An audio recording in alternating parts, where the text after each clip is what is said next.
Assalamualaikum warahmatullahi wabarakatuh. Alhamdulillah alladzi nawwara qulubal mu'minina bil Qur'an wa aslaha a'malahum bit ta'ati wal ihsan. Asyhadu an la ilaha illallah wahdahu la syarika lah wa asyhadu anna Muhammadan abduhu wa rasuluh. Allahumma salli wa sallim wa barik ala nabiyyina Muhammadin alladzi jaa'a bil haqqi wal huda wa ala alihi wa ashabihi ahli tuqa wal wafa. Amma ba'du. Alhamdulillahirabbil alamin. Puji syukur marilah kita panjatkan kepada Allah Subhanahu wa taala yang telah melimpahkan rahmat, taufik serta hidayahnya sehingga kita selalu diberikan kesempatan untuk belajar dan belajar. Pada kali ini saya akan menyampaikan sebuah penafsiran dari surah Hud ayat 44. Sebelumnya, perkenalkan saya Nurul Nasya Ramadhani, mahasiswa semester 4 program studi Ilmu Al-Quran dan Tafsir Institut Agama Islam Bani Fatah, Jombang. Nah, sebelumnya saya akan memberikan prolog tentang surah Hud ayat 44. Surat ini, lebih tepatnya ayat ini ya, merupakan puncak dramatis dari kisah Nabi Nuh alaihissalam. Momen di mana Allah Subhanahu wa taala memerintahkan bumi menelan air banjir dan langit menghentikan hujannya. Para ulama balaghah menjuluki ayat ini sebagai salah satu ayat dengan uslub atau gaya bahasa paling agung dalam Al-Quran. Nah, sebelum kita bahas lebih dalam ayat ini, saya akan bacakan 3 ayat sebelum ayat ini dan 3 ayat setelah ayat ini yang berjumlah 7 ayat ya. Mari kita simak bersama-sama. A'udzu billahi minasy syaithanir rajim. Bismillahirrahmanirrahim. Wa qala rukabu fiha bismillahi majriha wa mursaha. Inna rabbi laghafurur rahim. Wa hiya tajri bihim fi mawjin kal jibal. Wa nada Nuhun ibnahu wa kana fi ma'zili ya bunayya rkam ma'ana. Ya bunayya rkam ma'ana wa la takum ma'al kafirin. Qala sa'awi ila jabali ya'simuni minal ma'. Qala la 'asimal yawma min amrillahi illa man rahim. وحال بينهما الموج فكان من المغرقين وقيل يا أرض ابلعي ماءك ويا سماء أقلعي وغيض الماء وقضي الأمر واستوت على الجود وقيل بعدا للقوم الظالمين. فنادى نوح ربه فقال رب إن ابني من أهلي وإن وعدك الحق وأنت أحكم الحاكمين. Qala ya Nuh innahu laysa min ahlik innahu amalun ghairu shalih fala tas'al lima laysa laka bihi ilm inni a'idzuka an takuna minal jahilin. Qala rabbi inni a'udzu bika an as'alaka ma laysa li bihi ilm wa illa taghfirli wa tarhamni akum minal khasirin. Shadaqallahul azim. Alhamdulillah, ayatnya sudah tuntas saya bacakan.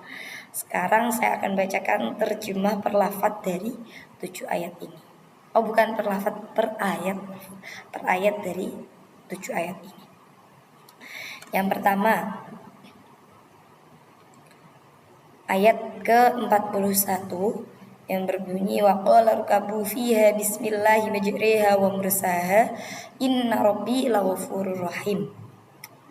Nabi Nuh berkata kepada anaknya, naiklah kamu, kepada kaumnya, naiklah kamu semua ke dalam kapal dengan menyebut nama Allah pada waktu berlayar dan berlabuhnya.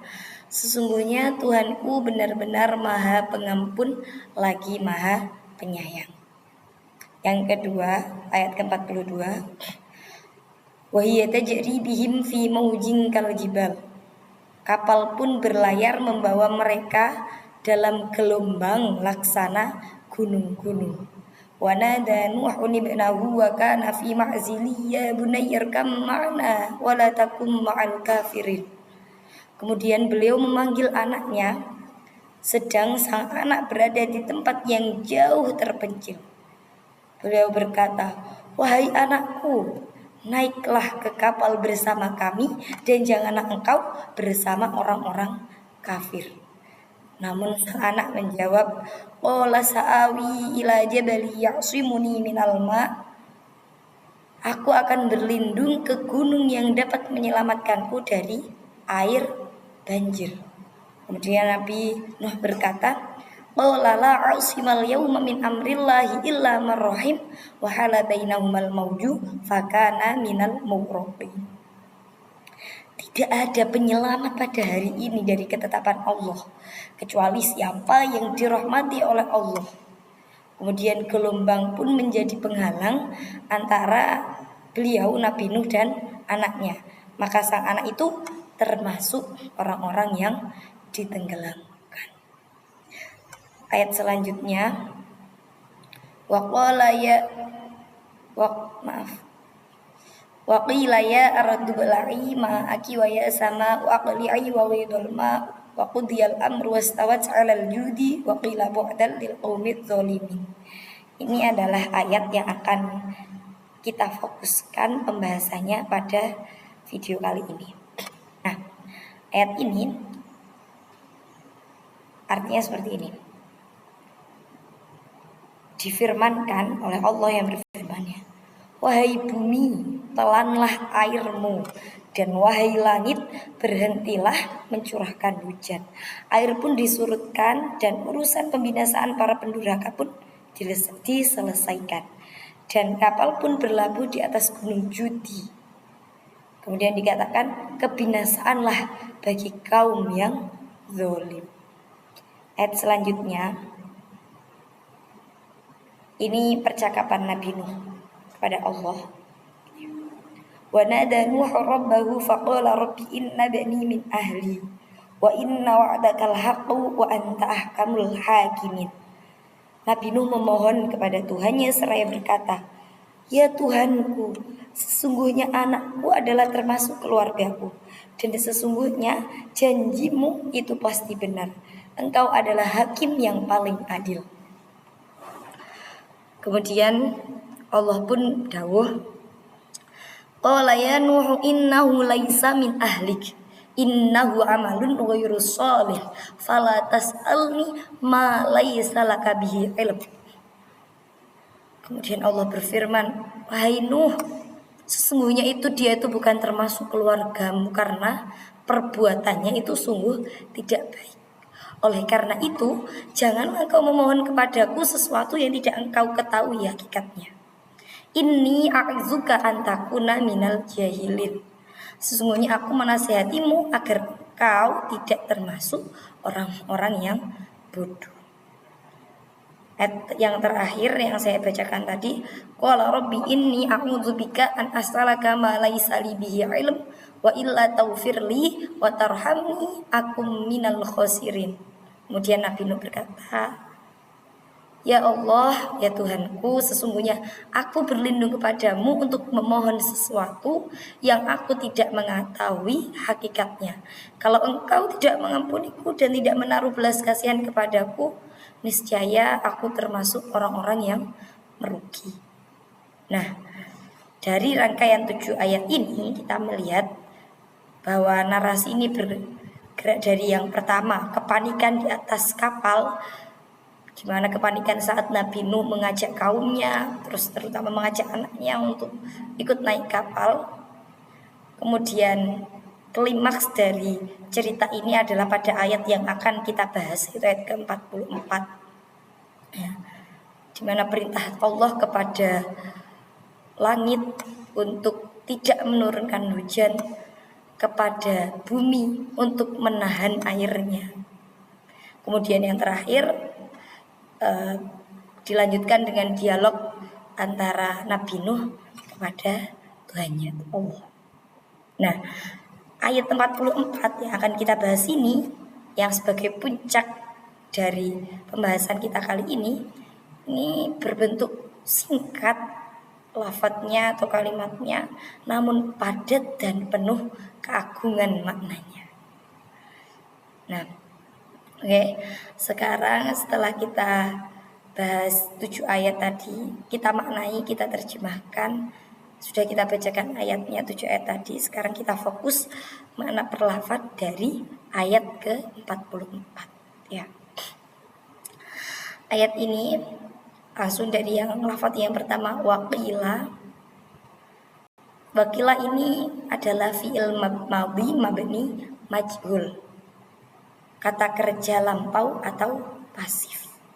Waqila ini, kila ya, fokus ke kilanya saja. Kila ini adalah mabni majhul. Nah, mabni maklumnya atau kata dasarnya ya sebenarnya adalah kola, yang mana artinya adalah berkata. Jika dipasifkan menjadi kila, maka akan berubah menjadi waqila.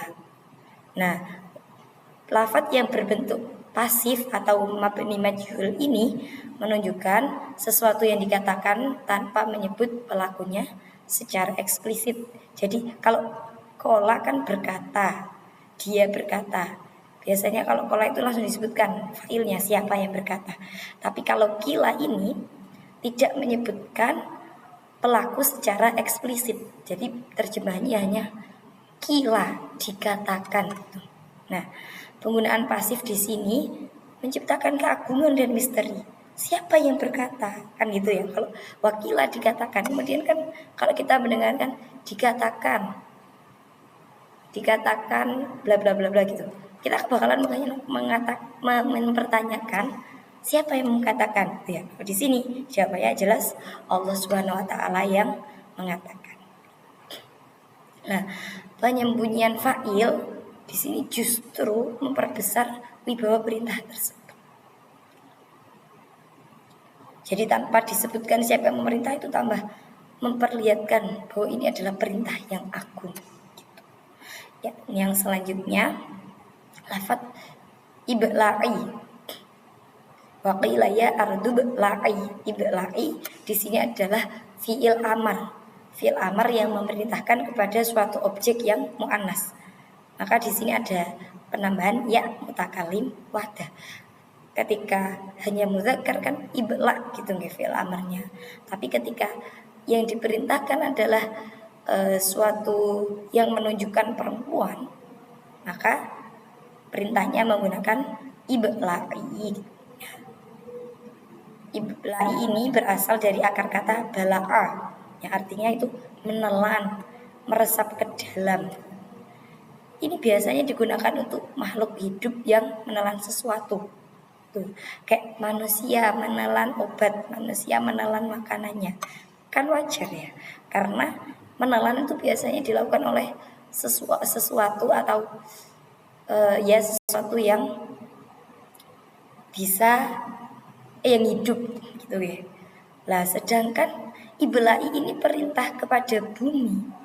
Bumi itu kan bisa kita katakan benda mati gitu nih. Nah, tapi karena di sini bumi itu diperintah, disuruh menelan, seakan-akan bumi ini adalah makhluk hidup yang dapat diperintah.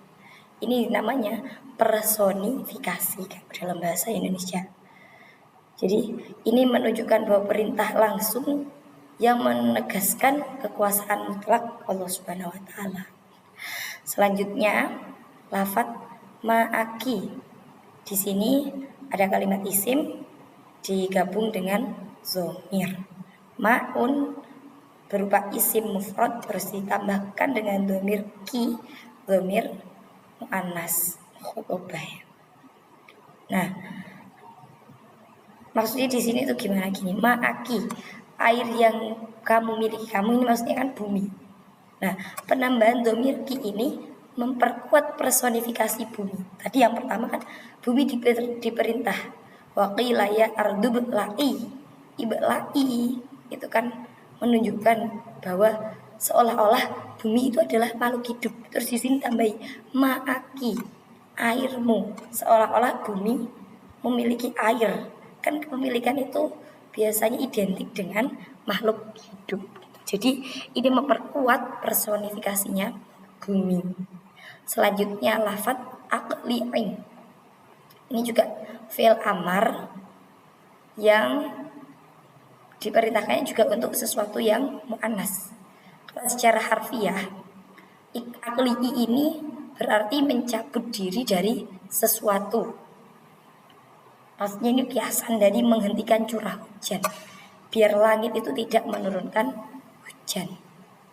Nah, di sini juga sama berarti, karena langit itu juga diperintahkan untuk menghentikan hujannya atau air langitnya agar tidak turun. Nah, paralel antara perintah kepada bumi dengan kata ibla'i tadi dan perintah kepada langit dengan kata aqli'i ini menciptakan simetri retorika atau balaghah yang sangat indah. Terus selanjutnya lafadz wa ghidul ma'. Ghidho ini berarti surut, menyurut atau meresap ke dalam tanah. Wa ghidul ma', kemudian surutlah airnya. Nah, ini adalah respon otomatis setelah perintah, kemudian tanpa jeda langsung dijawab. Tadi kan Allah memerintahkan ibla'i, aqli'i, terus kemudian langsung wa ghidul ma', air menyurut jadi tidak ada air sama sekali. Wa qudiyal amru, urusan eksekusi tadi ya, eksekusi bagi pendurhaka itu sudah tuntas. Maka kalimatnya ini singkat, qudiyal amru ini singkat namun mengandung makna final dan total. Jadi peristiwa besar banjir dan kebinasaan kaumnya Nabi Nuh itu sudah selesai seketika atas kehendak Allah Subhanahu wa taala. Nah, selanjutnya sekarang saya akan menafsirkan ayat ini. Bukan menafsirkan ya, mohon maaf, membacakan penafsiran dari ayat 44 dari surah Hud ini. Referensi pertama yang saya pakai adalah kitab Hadaiqur Rauh war Raihan fi Rawabi Ulumil Quran, karyanya Syekh Muhammad Amin Al-Haruri, ulama kontemporer asal Ethiopia yang menetap di Makkahul Mukarramah. Kitab ini adalah salah satu ensiklopedia tafsir terlengkap di era modern. sangat kaya dari sisi analisis i'rab dan balaghah. Nah, pada kesempatan kali ini tepatnya di surat Hud ayat 44 ini, beliau Syekh Amin Al-Harori ini lebih ke i'rab ya. Kan beliau ini analisisnya kaya akan i'rab dan balaghah, tapi dalam ayat 44 dari surat Hud ini beliau lebih ke pengi'rabannya. Ya, silakan disimak, saya akan membacakan. Bismillahirrahmanirrahim. Wa qila al-wawu istinafiyatun. Qila fi'lun madin mughayyarus sighah. Ya ardu bala'i ma'aki ila wa ghidul ma'u naibu fa'ilin mahkiyun. Wal jumlatu musta'nafatun. Wa in syi'ta qulta ya ardu munadan nakiratun maqsudatun. Wa jumlatun nidai fi mahallir raf'i naibu fa'ilin. Ibla'i ma'aki fi'lu amrin wa fa'ilun wa maf'ulun. Jumlatu fi mahallir raf'i naibu fa'ilin ala kauniha jawaban nidai.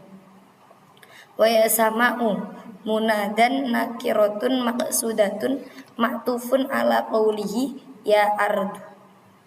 Aqli ay fi'lun wa fa'ilun jawabun linidai ya sama'u.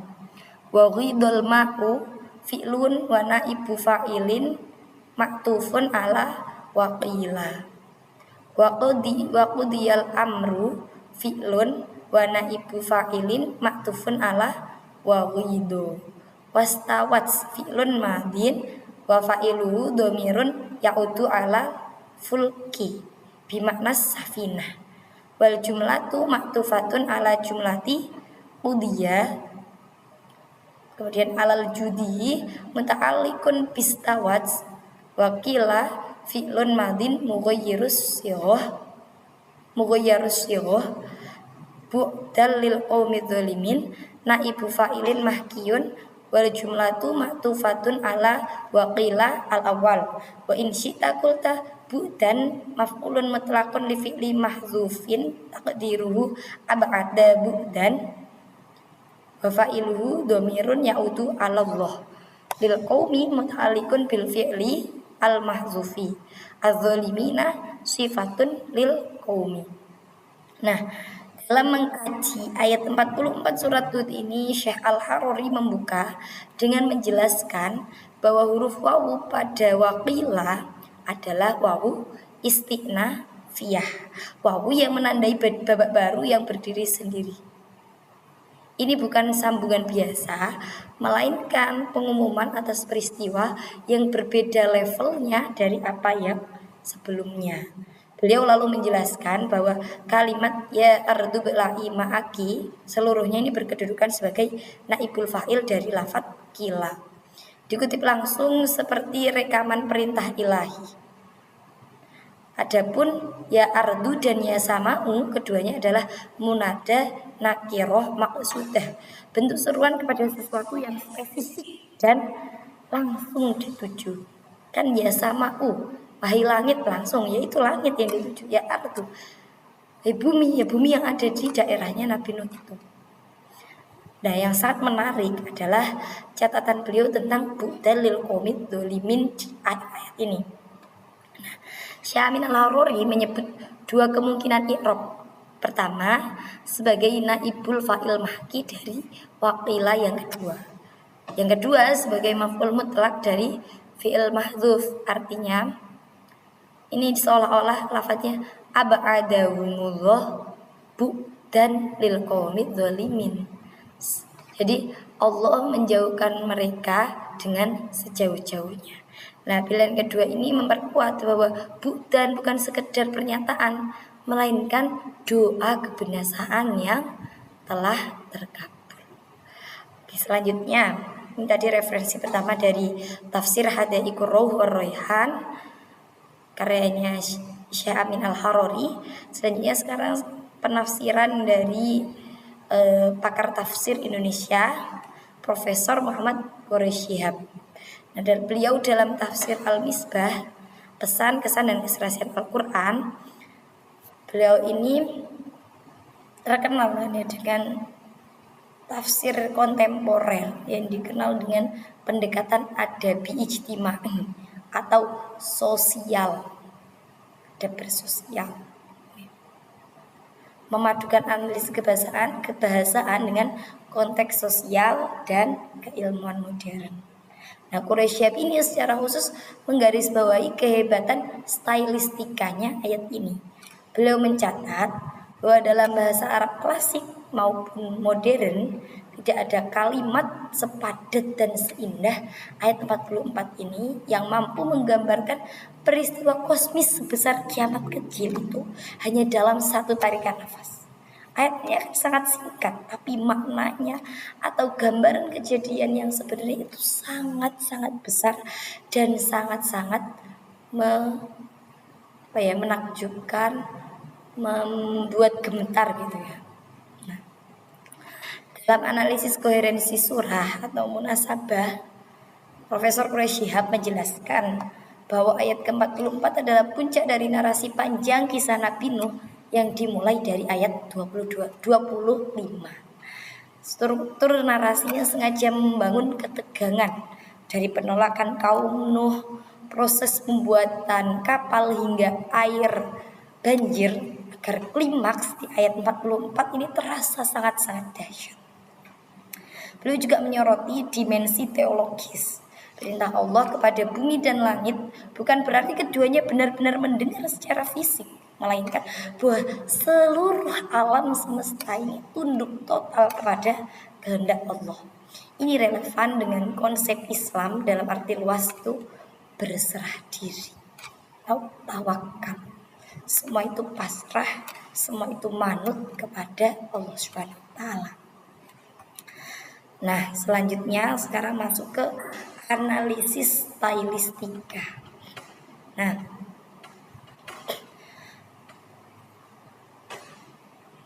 ayat 44 ini oleh para ulama balaghah dianggap sebagai salah satu ayat dengan kepadatan retorika tertinggi dalam Al-Quran.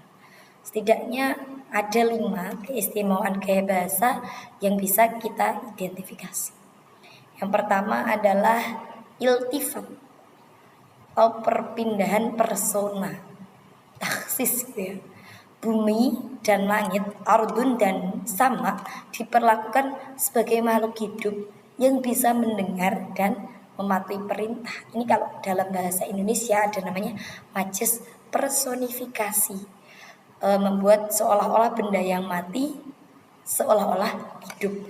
Kayak contoh, daun menari-nari, kan daun benda mati ya, tapi dibuat menari, dibahasakan daun menari-nari, karena ketika daun melambai-lambai itu atau daun melambai-lambai gitu kan, itu sebenarnya melambai-lambai, menari-nari itu adalah sesuatu atau perbuatan yang dilakukan oleh makhluk hidup. Jadi ketika ada benda mati yang dikiaskan, disandarkan dengan sesuatu yang biasanya dilakukan oleh makhluk hidup, maka ini namanya adalah personifikasi atau iltifat atau tahsis. Nah, efek retorikanya ini sehingga sangat kuat, sehingga pembaca itu merasakan bahwa seluruh alam semesta adalah peserta aktif dalam drama ilahi. Maksudnya tuh dalam narasi yang dibangun dalam ayat ini seolah-olah seluruh semesta ini sebagai pemeran gitu dalam ceritanya, bukan sekedar latar belakang. Yang kedua, ijaz, kepadatan makna. Ya. Perhatikan betapa banyak peristiwa besar yang dikemas dalam satu ayat. Yang pertama, perintah kepada bumi, perintah kepada langit, surutnya air, kemudian selesainya perkara, berlabuhnya kapal, dan pernyataan kebinasaan kaum zalim. Ya, ini peristiwa-peristiwa yang sangat banyak dikemas hanya kisaran 20 kata dalam ayat ini. Inilah ijaz, memadatkan makna sebesar-besarnya dalam lafaz yang hanya sedikit. Tidak ada karya manusia yang sanggup meniru kepadatan ini tanpa kehilangan kejelasan. Tidak ada yang bisa menandingi keijazan Al-Quran. Jadi kemukjizatan Al-Quran ya dalam contohnya ayat ini yang dibentuk dalam kalimat yang ijaz, tapi bisa menggambarkan fenomena yang sangat-sangat besar, peristiwa yang sangat-sangat besar. Yang ketiga adalah nida, simetri nida atau seruan paralel. Ya, di sini kan ada ya ardubla ma'aki wa sama akli, ada dua seruan dengan struktur identik menggunakan nida, menggunakan ya. Nida ya, kemudian munada, kemudian fi'il amar. Ini dua nida yang strukturnya sama. Jadi ya ardu ibla'i, ya asamaku akli. Ini kan susunannya sama ya. Dari nida terus habis itu munada, kemudian ada fi'il amrnya. Nah, ini menciptakan ritme seperti dua perintah militer yang diucapkan bersamaan.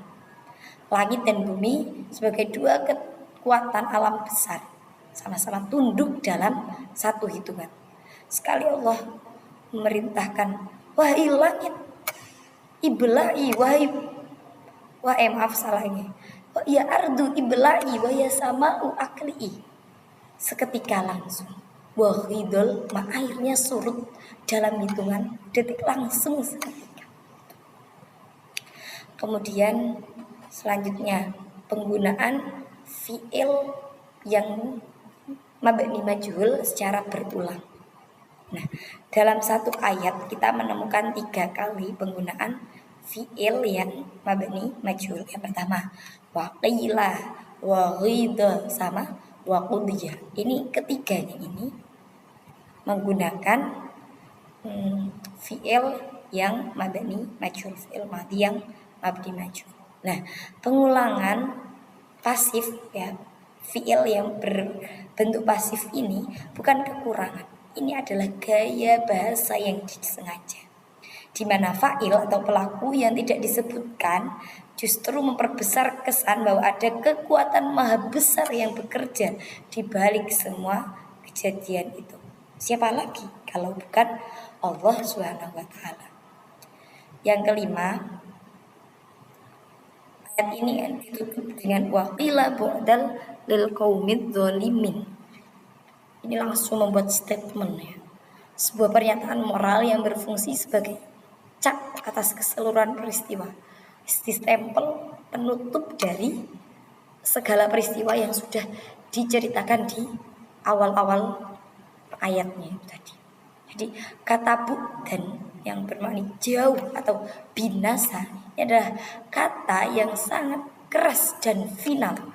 Penempatan kalimat ini di akhir menciptakan efek retorikal.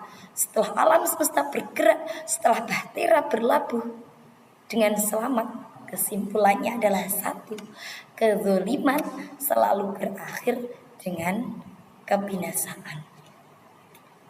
Sebagai ini mungkin cukup sampai sini analisis stylistikanya. Nah, sebagai kesimpulan dari video penafsiran ayat ini, ada 3 hal pokok yang dapat kita petik dari surah Hud ayat 44 ini. Yang pertama, dari sisi isi dan pesan, ayat ini tuh menegaskan bahwa kekuasaan Allah atas alam semesta ini bersifat total dan instan. Tidak ada kekuatan alam sebesar apapun yang dapat membangkang perintah Allah.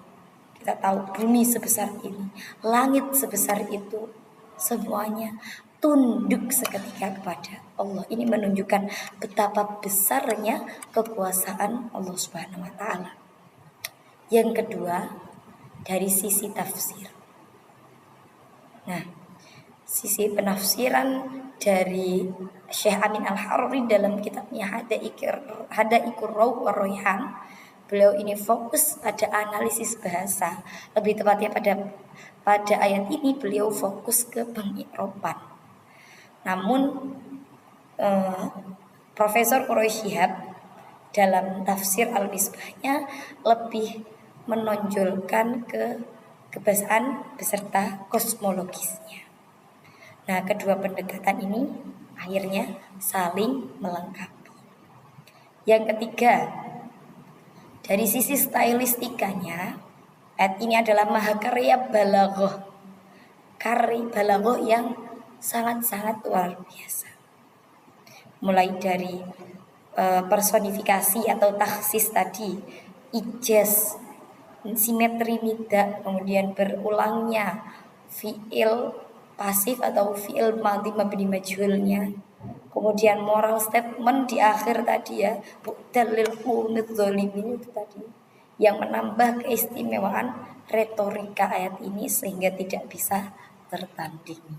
Nah, relevansinya bagi kita hari ini apa? Di tengah kecanggihan teknologi dan kemampuan manusia merekayasa alam, ayat ini mengingatkan bahwa sumber daya alam, air, udara, langit adalah titipan Allah, bukan milik manusia. Kezaliman terhadapnya akan berakhir sebagaimana kezaliman kaum Nabi Nuh. Jadi ayat ini juga mengajarkan agar kita mencintai alam semesta, menjaga pengairan, menjaga laut agar tetap bersih dan tidak tercemar, menjaga sungai dengan cara minimal tidak membuang sampah sembarangan di tepi sungai atau langsung ke sungai, menjaga bumi dengan menanam tanaman-tanaman, jadi atau tidak mengotorinya ya. Jadi itu adalah cara-cara agar kita mencintai alam, agar kita tidak mendapatkan balasan sebagaimana kaumnya Nabi. Nah, mungkin demikian presentasi yang dapat saya sampaikan. Mohon maaf apabila selama penyampaian saya ada kata-kata yang mungkin kurang difahami, belibet atau tidak enak didengar. Saya dengan segala kekurangan saya, kerendahan hati saya memohon maaf yang sebesar-besarnya. Mungkin cukup sekian analisis penafsiran, terutama analisis stylistika dari ayat dari surah Hud ayat 44 ini. Akhirul kalam. Assalamualaikum warahmatullahi wabarakatuh.